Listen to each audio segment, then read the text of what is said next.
যারা বাপমার নামে কোরবানি দেয় কিন্তু তার কোরবানি দেয় না। তো বলে বাপমার নামে কোরবানি দিত না, অবশ্যই দিব। বাপের যদি একটা লুঙ্গি লাগে, এর লাগে কি ফুতের লুঙ্গি কিনতো না? কথা কন না কেন? বাপের যদি একটা জামা লাগে, তো এর লেগে কি বাপের জামা আমি দিছি দেখা আমি আর খালি গায়ে আটমু নাকি? তো তাহলে এটা কথা হইল কোনো? বাপের নামে কোরবানি দিলাম দেখা, মার নামে কোরবানি দিলাম দেখা আমি কোরবানি দেব না, এটা কোন কথা? ছেলেটার দোকান অথবা ছেলেটা ঢাকা কাজ করে, চাকরি করে, যেটাই করুক, তে বাইতাইয়া তার কাছে কিন্তু টাকা আছে 60,000-এর বেশি, কিন্তু বাইতাইয়া মাতে না, তার বাপের হাতে টাকা 10,000 দিয়া দেন, আপনি কোরবানি দেন, গোস্ত না খাওন, আপনার নামে দেন, আপনি মুরব্বী মানুষ, আপনি মরিয়া গেলে আর পাইবেন কই কোরবানি? অথচ সে কিন্তু কি সামর্থ্যবান, কথা বুঝেন নাই আমার? তার কাছে টাকা আছে না, এই 10,000 টাকা ছাড়া তার দ্বারা আর টাকা নাই। তাহলে এই ছেলের উপরে তো কোরবানি ওয়াজিব। অথচ সে তার বাবার নামে কোরবানি দিল, বাবার সাথে শরিক দিয়া টাকা জমা দিয়া 10,000 টাকা বাপারে বুঝাই দিয়া শেষ। সে মনে মনে ভাবতেছে আমি তো কোরবানি দিছি, এই যে আব্বারে দিছি 10,000, তুই বেটা আব্বারে না 10,000 দিস, কোরবানি দিস কই? কোরবানি উপলক্ষে না 10,000 টাকা বাপেরে দিছ, তো তুমি তো সারা বছরই টাকা দাও, তো এখনো দিছো, এটা অসুবিধা কি? বাপমার খেদমত তুমি করবা না? বাপমারে তুমি দিবা না? বলেন কি পরিমাণ ছেলে যাদের কাছে টাকা আছে অথচ তারা কোরবানি দেয় না। বাইতাইয়ে নতুন জামা ফিন্দা ঈদগাহে মুসল্লা লইয়া নামাজ পড়তে যায়, কিত্তে যাও বেউকুফ, তুই হুতাতে না থাকবি, তুই গোস্ত আনলে গোস্ত খাইবি। আরে বেটা তোরে বেটা ঈদগাহ যাইতে কইছে কে বেটা? এত সকাল ঘুমে তুটছু কিত্তা তুমি? গোস্ত রান্ধা হইলে না উঠবা, তোমার তো উড়াইবেই তোমার আম্মা। এই জন্য এটা শরীয়তের বিধান। অনেক ছেলে আছে বালেগের উপরেই কোরবানি ওয়াজিব। অনেক ছেলে আছে ঢাকা, চিটাগাং শহরে, বন্দরে চাকরি করে, ব্যবসা করে, তাদের কাছে টাকা আছে, হেতে অনুমনে করে আমি ফুলাই ন। তুমি অবিবাহিত মনে করো, অবিবাহিত হইলেও কোরবানি যার উপরে ওয়াজিব হয় তাকে কোরবানি দিতে হবে না? না বউ থাকা শর্ত? কথা কয় না, হয়তো তো এটা বুঝেই না, হয়তো মায়ের বার্তাই দেয় না এটারে, হয়তো এটা কিছুই মনে যায় না। তাহলে এখানে বিবাহিত অবিবাহিত না, তো বালেগ হলেই শরীয়ত সম্মত টাকা, শরীয়ত নির্ধারিত যার কাছে আছে তাকে কোরবানি দিতে হবে। তাহলে অসংখ্য মহিলাদের উপরে কোরবানি ওয়াজিব হয়, অসংখ্য ছেলের উপরে। ছেলেটাই অল্প বয়সী 18 বছর 20 বছরের ছেলেরে বিদেশ পাঠাই দিছে, ফোলা বিদেশ থেকে টাকা পাঠায়, বছরের পর বছর বাপমার নামে কোরবানি হয়, অথচ তার কাছে আরো টাকা আছে। তাহলে ওই টাকাগুলোর কারণে তো তার উপরে কোরবানি ওয়াজিব। এই জন্য দয়া করে বাপ, আরো অনেক মাসালা আছে, আমি শুধু বুঝায় বলব। ও 2 ভাই চাকরি করে অথবা 2 ভাই ব্যবসা করে, দোনো ভাইয়ের আলাদা 2টা দোয়ান, কিন্তু সংসারে একসাথে অন, এমন আছে না? মানে বিদ্রোহ হয়েছে না আর কি, দোনো ভাই, বাপ মাও আছে করে, তো বাপ মার লগে একসাথে খায়। তো কাজে যেহেতু তারা এখনো সংসার ভিন্ন হয় নাই, যাদের ঘরে বউ লইয়া যার যে আলাদা থাকে যদিও, কিন্তু রান্দাবাড়ি এক লগে একসাথে খায় দেয়, তো দোনো ভাইয়েই কামাই রোজগারি করে, দোনো ভাইয়েরই কি আছে, ইনকাম আছে, দোনো ভাই মিল্লাট, এবারটা 15,000 এবারটা 15,000 মিলাইয়া 30,000 টাকা আব্বার হাতে দিয়েছে, কোরবানি দেন আপনি। কারণ আমরা তো একসাথে খাই, গোস্ত তো রাইলে আমরা একসাথে খাও, আমরা কি আর এনে আলাদা খামুনি? তো গোস্তই তো খাওয়া, তো এটা তো আমরা একসাথে আসি, বুঝেন নাই কথাটা? তো এবারে এই 30,000 টাকা দিয়ে কার নামে কোরবানি দিল? বাপের নামে। তো তোমরা যে দুজন সামর্থ্যবান, তোমাদের কোরবানি কই হলো? আমি আর আপনি কোনো দিন শেষ হবে না, কবরে যেতে হবে, হাসরে যেতে হবে, মিজানের সামনে দাঁড়াইতে হবে, ফুলসেরাত পার হইতে হবে, কাজে ক্যাসেট থাকবে না, ফিতা থাকবে না, মোবাইল থাকবে না, আমি থাইকা যাব। আমাকে হিসাব দিতেই হবে, আমাকে হিসাব দিতেই হবে। এই জন্য বন্ধুরা মনে রাখতে হবে, সমবয়সী বন্ধু তোমার এই আড্ডার সঙ্গী কবরের সঙ্গী না, আখেরাতের সঙ্গী। যে কিছুক্ষণ টাকা পয়সা মোবাইল অথবা শরীরের ফুর্তি করার সামর্থ্য আছে ওটুকুরই সঙ্গী, ফুরায় গেলে আর নাই। কোরবানির কথাটা এবার বলি একটু, এরপরে তরজমা বলুন। কোরবানির বিষয়ে দেখেন, শুধু একটা উদাহরণ শুনেন। কোন মুসলমান কোরবানির 3 দিন অর্থাৎ 10ই জিলহজ কোরবানি হয়, যেদিন আমরা কোরবানি করি এটারই কয় 10ই জিলহজ। তো কোরবানির দিন এবং তার পরের 2 দিন, হুজুরের মোবাইলটা সাউন্ড করে দেন তো, সাউন্ড করে দেন। তো 10, 11, 12 জিলহজ মাসের এই 3 দিন মানে কোরবানির দিন আমরা যেটারে বলি তার পরের 2 দিন সহ, এই 3 দিনের ভিতরে যদি কারো কাছে 52.5 বড়ি রূপার সমপরিমাণ টাকা মূল্য থাকে তাহলে তার উপরে কোরবানি ওয়াজিব। 52.5 বড়ি রূপার দাম সর্বোচ্চ যদি 1000 টাকা করে হয় বড়ি, রূপার বড়ি কম, স্বর্ণের বড়ি বেশি। রূপার বড়ি 1000, 1200, 1300, কখনো কখনো 2700 টাকাও হয়। তাইলে যদি 1000 করে গড়ে হয় তাহলে 52,500, 52,500 কিনা এই ঈদের দিন, কোরবানির ঈদের দিন এবং তারপরের 2 দিনের মধ্যে যে কোনো টাইমে কারো কাছে যদি নিজের ঘরের এই মৌলিক প্রয়োজন, ওই যেটা আমি বললাম হাওয়ায় যে আসলি বউ বাচ্চার বাজার ওষুধপত্র সহ আমরা মৌলিক খরচ যেটা মোটা দাগের, এই মৌলিক খরচ যা তার অতিরিক্ত যদি ওই পরিমাণ টাকা সম্পদ কারো কাছে থাকে তার উপরে কোরবানি ওয়াজিব। আল্লাহ রাসূল সাল্লাল্লাহু আলাইহি ওয়াসাল্লাম বলেন, যার উপরে কোরবানি ওয়াজিব হলো অথচ কোরবানি সে করলো না, রাসূলুল্লাহ সাল্লাল্লাহু আলাইহি ওয়াসাল্লাম স্পষ্ট বলছেন, ফালা ইয়াকরাবান্না মুসাল্লানা, সে যেন ঈদগাহে না আসে, সে যেন আমাদের নামাজে না আসে। এই অপদার্থ তুই ঈদের নামাজ পড়তে আসবি না, রাসূলুল্লাহ সাল্লাল্লাহু আলাইহি ওয়াসাল্লাম স্পষ্ট নিষেধ করছে। নাফরমান তুই আসবি না, তুই উঠতেলা, তুই ঘরে থাক। বলেন, তাইলে জিলহজ মাসের এই 3 দিন, কোরবানির 3 দিন, মনে করেন আপনি গতকালকেও আপনার কাছে টাকা ছিল না, কিন্তু আজকে কোরবানির দিন বা তারপর দিন সকালবেলা আপনি একজনের থেকে 70,000 টাকা পাইতেন, এবারে আজকে দিছে টাকাটা, বাইতাইছে ঈদের উপলক্ষে এই টাকাটা আজকে দিছে। আর এই টাকাটা ছাড়াও আপনার ঘরের পরিবারের সংসারের যা প্রয়োজন তা চলবে, সমস্যা নাই। এই টাকাটা তো আমি ধরছি না হিসাব, এই আজকেই টাকাটা পাইছেন, আজকে তো আগামী এই 3 দিনের সন্ধ্যার আগে আগে আপনার জন্য কোরবানি ওয়াজিব। যে মহিলার কাছে স্বর্ণ আরো কিছু নগদ টাকা আছে, 2টা মিলাইয়া যদি, যেমন একজন মহিলার কাছে মনে করেন 1 বড়ি স্বর্ণ আছে, 2 বড়ি 1.5 বড়ি, এটা তো থাকেই, একেবারে ন্যূনতম 1-1.5 বড়ি স্বর্ণ তো যে কোনো মহিলারে আছে, বুড়া বেড়ি ভিতরে আছে, মহিলারও আছে, একেবারে গরিব বুড়াবার ঘরেও আছে।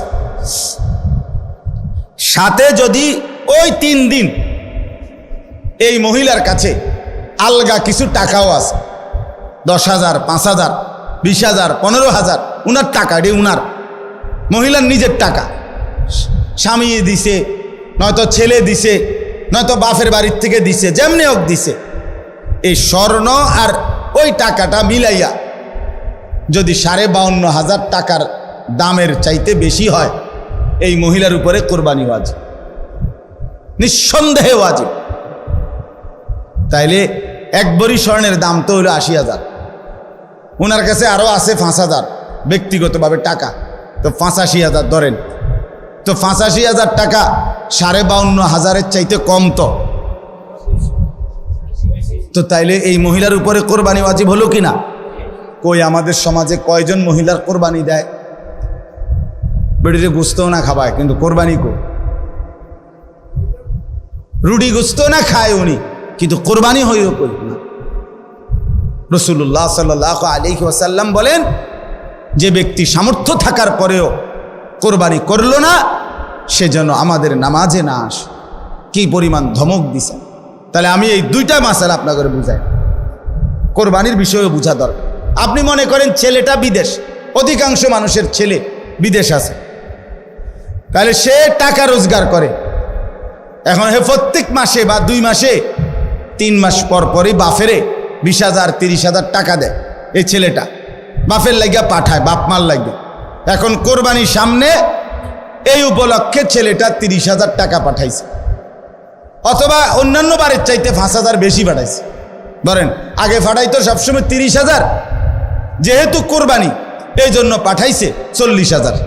কথার কথা 10,000 বেশি পাঠাইছে। এখন এই টাকাটা দিয়া ছেলেটার মা এবং বাফের কোরবানি করছে, বাপমার নামে কোরবানি দিছে। এখন ছেলেটা, তার কাছে তো টাকা আছে, তার তো এই শুধু 30,000 টাকা না, তার কাছে তো তার ব্যক্তিগত জমানো টাকা আছে। তো তার কাছে তো অবশ্যই 52,500 টাকার অতিরিক্ত টাকা তার কাছে ব্যাংকে হোক যেখানে হোক তার কাছে জমা আছে না? কথা বলেন না কেন? তাহলে এই ছেলেটার উপরে কোরবানি ওয়াজিব কিনা বলেন না? তো এখন তার যে বাংলাদেশে তার বাপমার নামে কোরবানি হলো, দিল, তো তাদের সোয়াব হইল, ঠিক আছে, তাদের কোরবানিও হয়েছে, কিন্তু এই ছেলের কোরবানি আদায় হয়েছে নি? কথা বলেন না কেন? তো এই 10 বছর ধরে ফোলাগা বিদেশ থেকে টাকা পাঠায়, বাপমার নামে কোরবানি হয়, তার কোরবানি? সে তো গুনাহগারী থাইকা গেল, সে তো নাফরমানি থাইকা গেল। এই ছেলের জন্য তো ঈদের নামাজ পড়তে নিষেধ করছে আল্লাহ, নবীজি সাল্লাল্লাহু আলাইহি সাল্লাম। তুই তো পাপী রয়ে গেলা। তাইলে বলেন কি পরিমাণ মুসলমান, এই চিন্তা হিসাব করিলে কত পরিমাণ প্রবাসী অসংখ্য এমন আছে যারা বাপমার নামে কোরবানি দেয় কিন্তু তার কোরবানি দেয় না। তো বলে বাপমার নামে কোরবানি দিত না? অবশ্যই দিব। বাপের যদি একটা লুঙ্গি লাগে, এর লাগে কি ফুতের লুঙ্গি কিনতো না? কথা কন না কেন? বাপের যদি একটা জামা লাগে, তো এর লেগে কি বাপের জামা আমি দিছি দেখা আমি আর খালি গায়ে আটমু নাকি? তো তাহলে এটা কথা হইল কোনো? বাপের নামে কোরবানি দিলাম দেখা, মার নামে কোরবানি দিলাম দেখা আমি কোরবানি দেব না, এটা কোন কথা? ছেলেটার দোকান অথবা ছেলেটা ঢাকা কাজ করে, চাকরি করে, যেটাই করুক, তে বাইতাইয়া তার কাছে কিন্তু টাকা আছে 60,000-এর বেশি, কিন্তু বাইতাইয়া মাতে না, তার বাপের হাতে টাকা 10,000 দিয়া দেন, আপনি কোরবানি দেন, গোস্ত না খাওন, আপনার নামে দেন, আপনি মুরব্বী মানুষ, আপনি মরিয়া গেলে আর পাইবেন কই কোরবানি? অথচ সে কিন্তু কি সামর্থ্যবান, কথা বুঝেন নাই আমার? তার কাছে টাকা আছে না, এই 10,000 টাকা ছাড়া তার দ্বারা আর টাকা নাই। তাহলে এই ছেলের উপরে তো কোরবানি ওয়াজিব, অথচ সে তার বাবার নামে কোরবানি দিল, বাবার সাথে শরিক দিয়া টাকা জমা দিয়া 10,000 টাকা বাফারে বুঝাই দিয়া শেষ। সে মনে মনে ভাবতেছে আমি তো কোরবানি দিছি, এই যে আব্বারে দিছি 10,000, তুই বেটা আব্বারে না 10,000 দিস, কোরবানি দিস কই? কোরবানি উপলক্ষে না 10,000 টাকা বাফেরে দিছ, তো তুমি তো সারা বছরই টাকা দাও, তো এখনো দিছো, এটা অসুবিধা কি? বাপমার খেদমত তুমি করবা না? বাপমারে তুমি দিবা না? বলেন কি পরিমাণ ছেলে যাদের কাছে টাকা আছে অথচ তারা কোরবানি দেয় না। বাইতাইয়ে নতুন জামা পিন্দা ঈদগাহে মুসল্লা লইয়া নামাজ পড়তে যায়, কিত্তে যাও বেউকুফ, তুই হুতাতে না থাকবি, তুই গোস্ত আনলে গোস্ত খাইবি। আরে বেটা তোরে বেটা ঈদগাহ যাইতে কইছে কে বেটা? এত সকাল ঘুমে তুটছু কিত্তা? তুমি গোস্ত রান্ধা হইলে না উঠবা, তোমার তো উড়াইবেই তোমার আম্মা। এই জন্য এটা শরীয়তের বিধান। অনেক ছেলে আছে বালেগের উপরেই কোরবানি ওয়াজিব। অনেক ছেলে আছে ঢাকা, চিটাগাং শহরে, বন্দরে চাকরি করে, ব্যবসা করে, তাদের কাছে টাকা আছে, হেতে মনে করে আমি ফুলায় ন। তুমি অবিবাহিত মনে করো, অবিবাহিত হইলেও কোরবানি যার উপরে ওয়াজিব হয় তাকে কোরবানি দিতে হবে না? না বউ থাকা শর্ত? কথা কয় না, হয়তো তো এটা বুঝেই না, হয়তো মায়ের বার্তাই দেয় না এটারে, হয়তো এটা কিছুই মনে যায় না। তাহলে এখানে বিবাহিত অবিবাহিত না তো, বালেগ হলেই শরীয়ত সম্মত টাকা, শরীয়ত নির্ধারিত যার কাছে আছে তাকে কোরবানি দিতে হবে। তাহলে অসংখ্য মহিলাদের উপরে কোরবানি ওয়াজিব হয়, অসংখ্য ছেলের উপরে। ছেলেটাই অল্প বয়সী 18 বছর 20 বছরের ছেলেরে বিদেশ পাঠাই দিছে, ফোলা বিদেশ থেকে টাকা পাঠায়, বছরের পর বছর বাপমার নামে কোরবানি হয়, অথচ তার কাছে আরো টাকা আছে। তাহলে ওই টাকাগুলোর কারণে তো তার উপরে কোরবানি ওয়াজিব। এই জন্য দয়া করে বাপ, আরো অনেক মাসালা আছে, আমি শুধু বুঝায় বলব। ও 2 ভাই চাকরি করে অথবা 2 ভাই ব্যবসা করে, দোনো ভাইয়ের আলাদা 2টা দোয়ান, কিন্তু সংসারে একসাথে অন, এমন আছে না? মানে ভিন্ন হয়েছে না আর কি, দোনো ভাই বাপ মাও আছে করে, তো বাপ মার লগে একসাথে খায়। তো কাজে যেহেতু তারা এখনো সংসার ভিন্ন হয় নাই, যাদের ঘরে বউ লইয়া যার যে আলাদা থাকে যদিও, কিন্তু রান্দাবাড়ি এক লগে একসাথে খায় দেয়। তো দোনো ভাইয়েই কামাই রোজগারি করে, দোনো ভাইয়েরই কি আছে, ইনকাম আছে। দোনো ভাই মিল্লাট, এবারটা 15,000 এবারটা 15,000 মিলাইয়া 30,000 টাকা আব্বার হাতে দিয়েছে, কোরবানি দেন আমি। কারণ আমরা তো একসাথে খাই, গোস্ত তো রাইলে আমরা একসাথে খাও, আমরা কি আর এনে আলাদা খামুনি? তো গোস্তই তো খাওয়া, তো এটা তো আমরা একসাথে আসি, বুঝেন নাই কথাটা? তো এবারে এই 30,000 টাকা দিয়ে কার নামে কোরবানি দিল? বাপের নামে। তো তোমরা যে দুজন সামর্থ্যবান, তোমাদের কোরবানি কই হলো? এই 2 জন, তোমরা যে দুজনের উপরে কোরবানি ওয়াজিব হলো, তোমাদের কাছে তো 60,000 টাকা বা তদুর্ধ টাকা আছে, তো এটা তোমাদের ওয়াজিব কই? এটা কি গোশত খানা? শুধু কোরবানি মানে গোশত খাওয়া? তো এরকম অগণিত মানুষ ভুল করছে। আচ্ছা, যদি বয়ের মাসালা কোনটা? মনে করেন 7 শরিকের কোরবানি, 6 শরিক আলগা হয়ে গেছে, আর এইখানে যে একটা শরিকের মধ্যে এরা 2 জন শরিক হয়েছে, এই 2 ভাই, কিন্তু দোনো ভাইয়ের উপরে কোরবানি ওয়াজিব। দোনো ভাইয়ের সামর্থ্যের কারণে, মানে দোনো জনের কাছে টাকা আছে আলাদা আলাদা, এখন কোরবানি ওয়াজিব হলে এনে 2 জনের, একজনের না 2 জনের, তো আগের আছে আলগা 6 শরিক মনে করেন, আর এরা 2 ভাই মিল্লা টাকা দিয়া 1 শরিক লইল। তো দেখতে না আপনার কাছে মনে হইলো কয় শরিক? 7 শরিক, কিন্তু কোরবানি ওয়াজিব ওয়ালা শরিক মূলত হয়েছে কয়জন? তো একজনের কোরবানিও হবে। ইন্না আউওয়ালা বাইতিন উদিআ লিন-নাসি লাল্লাযী বিবাক্কাতা, হজ এটা মূলত করা হয় কাবা ঘরকে কেন্দ্র করে। কাকে কেন্দ্র করে? তা আল্লাহ তাআলাকে যদি প্রশ্ন করেন, আল্লাহ কাবাকে কেন্দ্র করে হজ কেন করতে হবে? নামাজ বাড়িঘরে হয়, রোজা যে যেখানে আদায় হয়, জাকাত যে যেখানে আছে সেখান থেকে দিলেই হয়, তো হজে কি কি করতে হবে? আপনি আমার এটা কোনায় ব্যবস্থা করি, কথা বুঝছেন কি না? নামাজ জাকাত রোজা যেহেতু এখানেই পালন করতে পারি, হজের জন্য এখানে যাইতে হবে কেন? তো আল্লাহ তাআলা কাবা ঘরের কতগুলো বৈশিষ্ট্য আল্লাহ তাআলা এখানে বলছেন, বলার পরে বলছেন এই বৈশিষ্ট্যগুলোর কারণে আমি আমার এই ঘরকে কেন্দ্র করে হজ ফরজ করলাম। কি কি বৈশিষ্ট্য কাবার, যেটা আমনের বাড়িঘরে নাই, যেটা বাংলাদেশ চীন জাপানে নাই, যেটা মক্কার ওই কাবা ঘরে আছে, সেটা আর কোথাও নাই।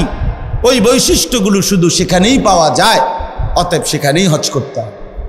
1 নাম্বার, ইন্না আউওয়ালা বাইতিন, আল্লাহ বলে আমার এই গোটা জমিনের কায়নাতের মধ্যে ওই জায়গায় যে কাবা, এটাই জমিনের প্রথম ঘর, জমিনের প্রথম, এটা মর্যাদা, এটা কাবার বৈশিষ্ট্য, এটা প্রথম ঘর। এই পৃথিবীতে প্রথম মাটি তে আল্লাহ তাআলা এই গোটা পৃথিবীতে প্রথম যে ঘরটা বানিয়েছেন সেটা কাবা, এটার বৈশিষ্ট্য। 2 নাম্বার, উদিআ লিন-নাস, এই ঘরটা আমি আল্লাহর পক্ষ থেকে বানানোই হয়েছে মানুষের জন্য। মানুষ সেখানে আসবে, আমার বান্দারা আসবে। এই জন্য আল্লাহ তাআলা কাবা বানাইয়া ইব্রাহিম আলাইহিস সালামের মাধ্যমে ইব্রাহিম নবীকে বলছে আযযিন ফিন্নাস বিল হজ, ইব্রাহিম তুমি মানুষদেরকে এই ঘরের উদ্দেশ্যে হজ করার জন্য ডাকো। তাহলে আল্লাহ বলেন আমি বানাইছি মানুষের জন্য, তো মানুষ যাবে না তো কে যাবে? আমার বান্দা আসবে না তো কে আসবে এখানে? তো এটা বানানোই হয়েছে ইমানদারের জন্য, এটা বানানোই হয়েছে মুমিনের জন্য, এটা বানানোই হয়েছে মুসলমানের জন্য। সুবহানাল্লাহ। 3 নাম্বার লাল্লাযী বিবাক্কা, আল্লাহ বলে কাবা শুধু কেবল এটা মক্কাতেই অবস্থিত। কোথায় অবস্থিত? কাজেই এত বাই এত, দৈর্ঘ্যে কত, প্রস্থে কত, সব কিছু একেবারে ইঞ্চি মিলাইয়াও যদি পৃথিবীর অন্য কোথাও কেউ এমন একটা ঘর করে এবং এভাবে কালো, যেই গিলাফটা কালো গিলাফ কাবা ঘরের মধ্যে লাগায়, এটা তো সৌদি আরবে কোম্পানিতে বানায়, একটা নির্দিষ্ট জায়গা আছে, ওরা সারা বছর এই গিলাফটা বানায়। তো এই গিলাফ এখানে একটা বানাইলে এটা এরকম 1000টা গিলাফ বানানো কি অসম্ভব?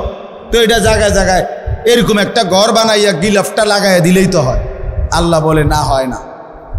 লাল্লাযী বিবাক্কা, এটা মক্কাতেই হতে হবে, এখানেই যেটা এটাই। এই জন্য ওই যে আব্রাহা বাদশাহ ইয়ামানে বানাইয়া কাবার মর্যাদা দিতে চাইছিল, মক্কার এক লোক গিয়া ওইখানে পেশাব পায়খানা করে দিয়েছে, যা তোর এটা বেশি দিলাম। এই কারণেই আব্রাহা বাদশাহ হাতি নিয়ে আসছিল কাবা ধ্বংস করছে। কথা বুঝছেন তো? এটা মক্কাতেই অবস্থিত। 4 নাম্বার মুবারাকান, আল্লাহ বলেন কাবা এই যে মক্কার, এটা বরকতের খাজানা, বরকতের খনি, বরকতের খনি। এটাতে আল্লাহর ঘর কাবাতে আসছে, আর বরকতে বরকতে আল্লাহ তাআলা তার জিন্দেগি ভরে দিয়েছে। 5 নাম্বার ওয়া হুদাল লিল আলামিন, এটা সারা বিশ্ববাসীর জন্য হেদায়েতের কেন্দ্র। সুবহানাল্লাহ। এখানে যে আসবে আল্লাহর জন্য, আল্লাহর রাজি খুশির জন্য, সে নিশ্চিত হেদায়েত পেয়ে যাবে, তার জিন্দেগি বদলাবে, তার পরিবর্তন হবে। এটা বৈশিষ্ট্য। 6 নাম্বার ফিহি আয়াতুম বাইয়িনাত, আল্লাহ বলে এই কাবার চারিদিকে অগণিত আল্লাহর কুদরতের নিদর্শন আছে। কাবার ঘর দেখলে আল্লাহর কুদরত, কাবার দরজা দেখলে আল্লাহর কুদরত, হাজরে আসওয়াদ পাথর দেখলে আল্লাহর কুদরত, হাতিমে কাবা দেখলে আল্লাহর কুদরত, মুলতাজিমের সামনে দাঁড়াইলে মুলতাজামের আল্লাহর কুদরত। এরপরে কাবা ঘরের ছাদের পানি যেই পড়ে মিজাবে রহমত, এটার দিকে তাকাইলে আল্লাহর কুদরত। হাজি সাহেবদের চেহারা, হাজি সাহেবদের এই ঘোরাফেরার দিকে তাকাইলে আল্লাহর কুদরত। তাওয়াফ দেখলে আল্লাহর কুদরত, সাফা মারওয়ায় আল্লাহর কুদরত। এখানে কদম কদম আল্লাহর কুদরতের নিদর্শনই নিদর্শন। আল্লাহকে যদি বলেন আল্লাহ আরো 2-1টা আমনে কন্যা, তা আল্লাহ বলে মাকামু ইব্রাহিম, এখানে একটা বড় সড়ো আমার কুদরত আছে, আসলেই দেখবা বান্দা, সেটা হচ্ছে ইব্রাহিম আলাইহিস সালামের স্মৃতি চিহ্নওয়ালা পাথর। ইব্রাহিম আলাইহিস সালাম আল্লাহর হুকুমে কাবা ঘর এই দেওয়াল যে সময় পাথর গাঁথতেছিলেন, দেওয়াল উঠাইতেছিলেন, তখন আল্লাহ তাআলা জিবরাইলের মাধ্যমে একটা পাথর পাঠাইছেন। এই পাথরটা ইব্রাহিম আলাইহিস সালামের পায়ের নিচে দিছে। ইব্রাহিম আলাইহিস সালাম এই পাথরের উপরে দাঁড়িয়ে কাবা ঘর নির্মাণ করছেন। আল্লাহ তাআলা স্বয়ংক্রিয়ভাবে ওই পাথরটাকেই লিফট বানায় দিয়েছেন।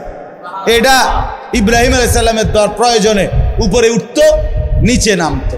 তো এই পাথরটা আল্লাহকে বলছে, আল্লাহ আপনার বন্ধু আমার উপরে পাও দিয়া রাখছে, আমি পাথর যদিও শক্ত, কিন্তু আমার একটু মন চাইতেছে আপনি যদি আমার সুযোগ দেন, আমি একটু নরম হইয়া আপনার বন্ধুর পায়ের চিহ্নটা আমার মধ্যে নিয়ে নেই।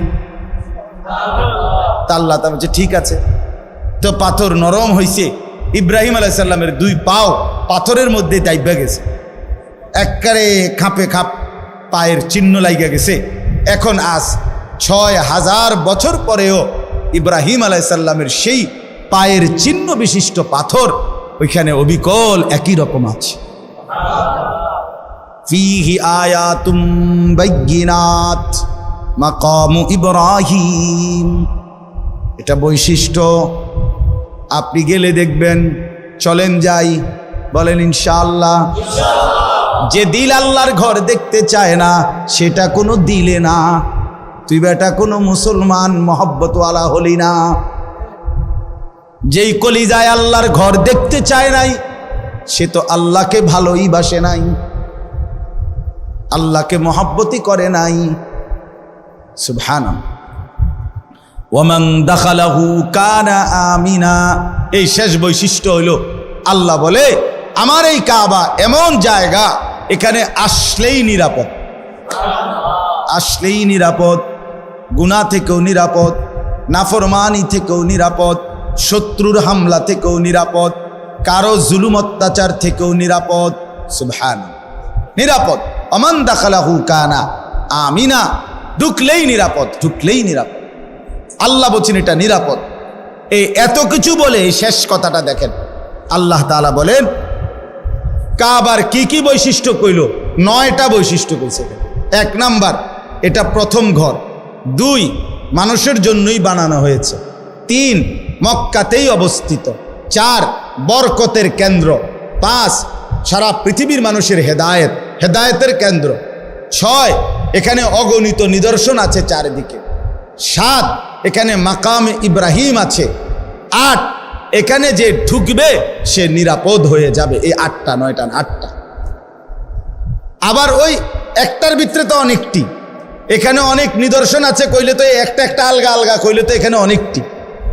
সর্বশেষ আল্লাহ বলেন এই এতগুলো বৈশিষ্ট্যের কারণে ওয়ালিল্লাহি আলান নাসি হিজ্জুল বাইতি, আমি আল্লাহ আমার সন্তুষ্টির জন্য আমার বান্দাদের উপরে মানিস্তাতা ইলাইহি সাবিলা, শরীয়ত কর্তৃক নির্ধারিত সামর্থ্য যাদের আছে তাদের জন্য এই ঘরের হজ ফরজ করে দিলাম। আল্লাহ এবার শেষ বলে, বান্দা শুনো, আমি এত বড় মর্যাদাপূর্ণ কাবা, এত বৈশিষ্ট্য বললাম, হজটাকে ফরজ করলাম। সামর্থ্য আমি দিলে তাইলে যাইতে কইছি, আমি যদি সামর্থ্য না দেই তাইলে যাওয়ার দরকার নাই। তাইলে আমি সব কিছু আমি দেওয়ার পরে, বলার পরেও যে অবজ্ঞা করবে, তুচ্ছ তাচ্ছিল্য করবে, খামখেয়ালি করবে, অমান কাফারা ফা ইন্নাল্লাহা গানিয়্যুন আনিল আলামিন, আল্লাহ বলে কেউ যদি অস্বীকার করে, অবজ্ঞা করে, তাইলে আমি রব্বুল আলামিন সারা পৃথিবীও যদি আমার এই ঘরকে পাত্তা না দেয় আমার কোনো অসুবিধা নাই, আমি কারোই মুখাপেক্ষী না, বরং সবাই আমারই মুখাপেক্ষী। 16 কোটি মুসলমানও যদি হজ না করে আল্লাহর কিছুই যাবে না, আসবে না, ক্ষতিগ্রস্ত হবে আমরা। কথা বলেন না কেন? বাংলাদেশ থেকে যদি কেউ হজে না যায় তো কাবা ঘরের এক সাইড কাইতেই যাবো নাকি? তা আল্লাহর ঘরের মর্যাদা কমে যাবে না? আল্লাহর মর্যাদা কমে যাবে। কে ধরেন আমি না গেলে, আপনি না গেলে, হজ ফরজ হওয়ার পরেও তা আপনার আমার মরণ যদি ইহুদির মরণ হয়, খ্রিস্টানের মরণ হয়, তো কি হবে কবরে, কি হবে হাসরে, কি হবে আখেরাতে, কি হবে পরকালে? এজন্য দয়া করে কথা এখানেই শেষ। মেহেরবানি করে চলেন, কিছু মাসালাও বললাম অল্প করে, আবার ফজিলতও বললাম হজ্জের, কোরবানির। হজ এবং কোরবানি, যাকাত এগুলো আদায়ের প্রতি আরও যত্নবান হবেন। আল্লাহ তাআলা আমাদেরকে তৌফিক দান করেন। যে কয়জন নওজোয়ান ছেলে আছো ভাইয়া, মেহেরবানি করে অনুরোধ করছি, কষ্ট করে গরমের মধ্যেই ভাই আল্লাহর কথা শুনেছো ভাইয়া, আমার অনুরোধ রইল মুসলমানের যুবক 5 ওয়াক্ত নামাজ পড়তে চেষ্টা করো ভাইয়া। মোবাইলের এই আসক্তি, নারীর ছবি, জেনা ব্যভিচারের এই দৃশ্য, সারাদিন বন্ধুদের এই আড্ডা, খোদার কসম শেষ পর্যন্ত আখেরাত না, আখেরাত তো নাইয়ে, দুনিয়াও খুব বেশি লাভবান হবে না, খুব লাভবান হবে না। কাঙ্ক্ষিত কোনো ফলাফল আসবে না। বড় মোবাইল থাকবে না পৃথিবীতে, আমি বললাম। ফিতার ক্যাসেট পৃথিবীতে নাই। চ্যাপ্টা চ্যাপ্টা সিডি ইডি এখন আর নাই, কেউ জানতো না। ওরা যারা বানাইছে ওগুলো যখন চলছে তখন কেউ বুঝতো না যে এগুলো থাকবে না। ফিতার ক্যাসেট আমি দেখছি, ওই যে ফিতাওয়ালা ক্যাসেট যে, সেগুলো আছে এখন, আর চলে এগুলো, সিডি চলে এগুলো যে চ্যাপ্টা চ্যাপ্টা, তো এগুলো তো আমিও দেখছি। তা আমার বয়স তো কমপক্ষে 600 বছর, ঠিক না? তো আমি তো দেখছি আজ থেকে 25 বছর আগে আমি তো দেখছি রে বাপ। তো 20-25 বছরের ব্যবধানে এগুলো টোটালি উঠে গেছে। এখন বাচ্চারা যদি মোবাইলে আরে ফিতার ক্যাসেট চিনাইতে হয়তো তো মোবাইলে হয়তো টোয়াইয়া বাইর করে দেখান লাগবে যে এই রুম আছিল। এই জন্য বড় মোবাইল, এই প্রযুক্তি এগুলো থাকবে না। কিন্তু আমি আর আপনি কোনো দিন শেষ হবে না। কবরে যেতে হবে, হাসরে যেতে হবে, মিজানের সামনে দাঁড়াইতে হবে, ফুলসেরাত পার হইতে হবে। কাজে ক্যাসেট থাকবে না, ফিতা থাকবে না, মোবাইল থাকবে না, আমি থাইকা যাব। আমাকে হিসাব দিতেই হবে, আমাকে হিসাব দিতেই হবে। এই জন্য বন্ধুরা মনে রাখতে হবে, সমবয়সী বন্ধু তোমার এই আড্ডার সঙ্গী কবরের সঙ্গী না, আখেরাতের সঙ্গী।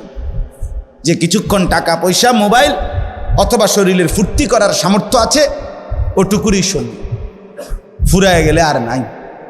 আল্লাহ তাআলা আমাদের প্রত্যেককে তৌফিক দেন, কবুল করেন, আমিন। সুবহানাল্লাহি ওয়া বিহামদিহি। আল্লাহ শিফা হুজুর আপনি দোয়া করেন। আলহামদুলিল্লাহি রাব্বিল আলামিন, আল্লাহুম্মা আনতাস সালাম ওয়া মিনকাস সালাম। সামনের জীবন আরো বেশি নেক আমলের তৌফিক দেন, ঈমান আমলের দৌলত দেন, তাকওয়া তাহারাতের জিন্দেগি দান করেন। আল্লাহ আমাদের প্রত্যেকের জীবন কবুল করে নেন।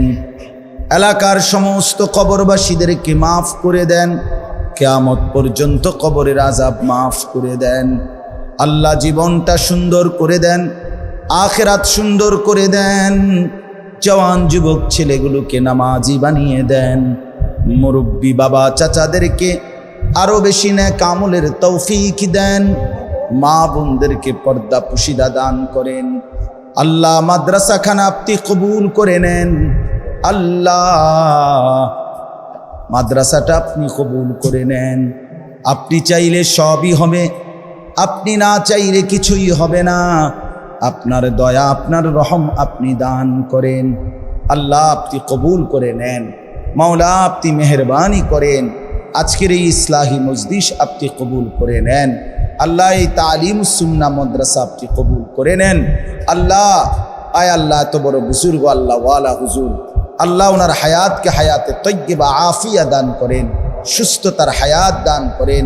আল্লাহ এই মহল্লার এলাকার আশপাশের যতজন এসেছে প্রত্যেককে উত্তম বরকত দান করেন। মাদ্রাসার তামাম জরুরত আপনি পূরণ করে দেন। ছাত্র উস্তাদ আরো মিলায়া দেন। যারা আছে তাদেরকে ইখলাস ও তাকওয়া দান করেন। বাচ্চাগুলো আল্লাহ তাদেরকে হাফেজ আলেম মুত্তাকি বানায়া দেন। আয় আল্লাহ আপনি আমাদের সমস্ত অসুস্থ বিমারি যারা শিফা করে দেন। মৌলানা সলিমুল্লাহ তার বোন জামার জন্য দোয়া চাইলেন এই মাত্র। আল্লাহ আপনি শিফায়ে কামেলা আজেলা দান করেন। আল্লাহ আমাদের প্রত্যেকেরই কম বেশি অসুস্থতা আছে, আল্লাহ আপনি শিফায়ে কামেলা আজেলা দান করেন। আপনার গোলামি আর বন্দিগি করার তৌফিক দান করেন। মাওলা আল্লাহ আপনার কাছে কলিজার ভেতর থেকে ফরিয়াদ করছি, এই মুহূর্তে কত লক্ষ হাজি আপনার ঘরের চারদিকে ঘুরছে। আল্লাহ আপনি আমাদেরকেও আপনার ঘর জিয়ারতের তৌফিক দান করেন। এই চোখে আপনার ঘর দেখবো মাওলা, আপনি তৌফিক দান করেন। এই চোখে বন্ধুর রওজার সামনে দাঁড়াবো, আপনি তৌফিক দান করেন। আল্লাহ আপনি কবুল করেন।